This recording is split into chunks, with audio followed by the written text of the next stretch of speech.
When you first enter the job market as a fresh graduate, you might think your technical skills are the most important.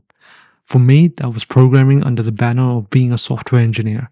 But after gaining experience in my 9 to 5 for the past 5 years, I've realized there's one skill that has got me so far that I believe it helps me personally in terms of brand building. So I've been in the workforce for about 5 years or 7 years if you count my traineeship. In those early days, I would have thought programming is the only thing I need and other skills don't matter. Now, I'm not denying that it is, but there's something else that comes hand in hand, which is effective communication. Now, you're thinking, this guy walked for so long just to say the most obvious thing. Of course, everyone needs to speak and write.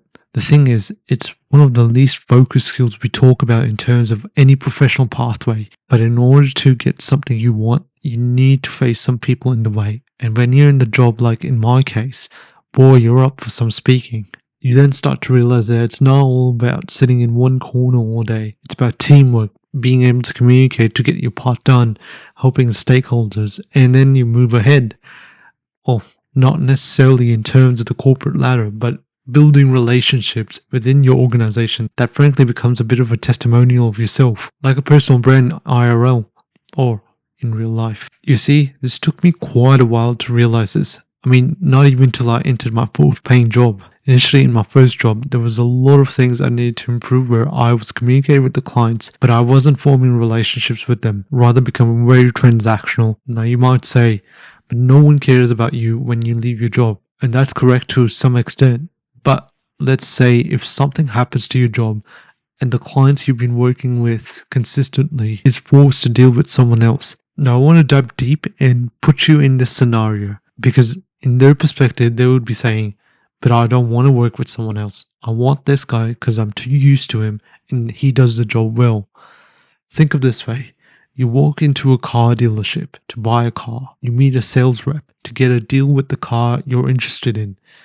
Now, would you rather deal with different people in order to finalize that process?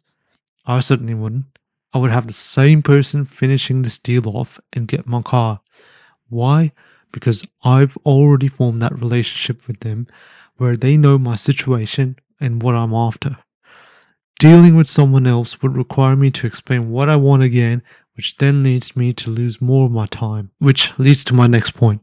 People value their time. You know the phrase, time is money? I didn't really fancy that term in my initial days, but I get it now. We want things done as quickly and as efficiently as possible, along with maintaining that quality. So after I got my fourth job, one of the big priorities I had was improve my communication skills, because when I talked, I was very technical. And I noticed it in juniors so much these days as well. I was saying stuff to stakeholders like there might be a state problem with the button, rather than saying, oh, we might have an internal bug in our code base. Let me take care of that for you. You see the difference there?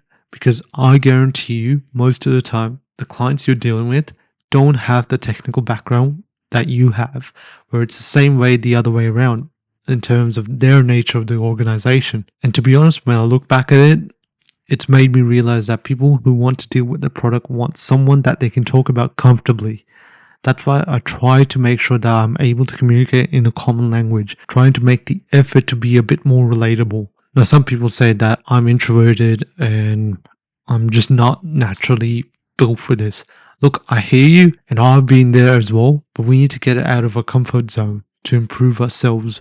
Because if we don't expect to be another person that's replaceable, especially with AI looming in and the big competition we have in the job market.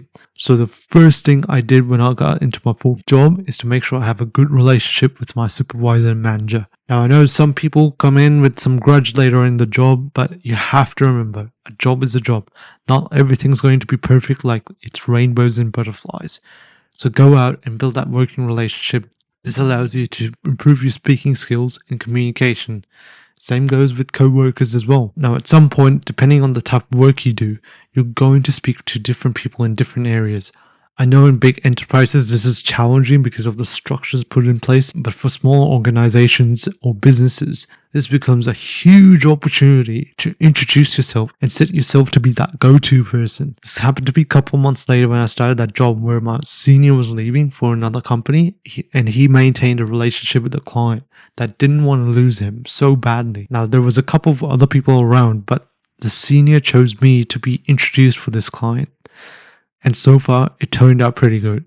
Actually was a stepping stone for me for the other clients I had to deal with, because this particular client had to deal with some things that are technical, but his main focus was a different area. As I spoke more and more to these different types of stakeholders, along with maintaining my relationship with the team and my manager, I start to notice a big difference in my communication skills.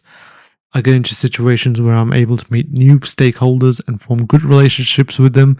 I was also encouraging other people in my team to do the same as well, and I've noticed massive improvements as well. I got elevated in my role, which was a combination of my communication and software skills, because when I was being interviewed for that elevation, the first thing I was told about was, we are not looking for a software developer, because that was my previous position. And when you step up, you take on more responsibilities. So that went well, and here I am today.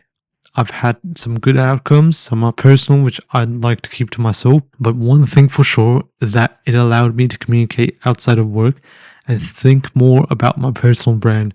I've heard others of being saved from the current job situation, where they've been directly hired by the client that they've dealt with most of their employment time. Because, like I said in the beginning, it wasn't really about climbing that corporate ladder. It was about improving myself and obtaining that skill. Communication is really important when you're on social media or video platforms like YouTube. You're able to adapt with other people. We're all humans made to communicate, and it's just that we need to take it one step at a time and improve. Especially with this current situation where personalization and good communication is the key in terms of moving forward. And by no means it's a short journey, but it will help you a lot. So with these skills in place, now I'm thinking more about my personal brand and how do I communicate with an audience and finding my audience. It's still a journey I'm going through, but I think the skills I've obtained in my 9 to 5 does help me. And this is why I'm here. I want to hear from you. What's one skill that's helped you in your 9 to 5 that helps you in terms of building your personal brand or even building you personally? Because I guarantee you there's a lot of lessons that you can learn from the 9 to 5, which you can apply it to your personal brand or even to yourself as well. And if you like this type of video, please make sure to subscribe and comment down below on what you think about it, because I do like some feedback. And if you like these types of videos, then I'll try to make more of them. Thank you for watching, and I'll see you all later.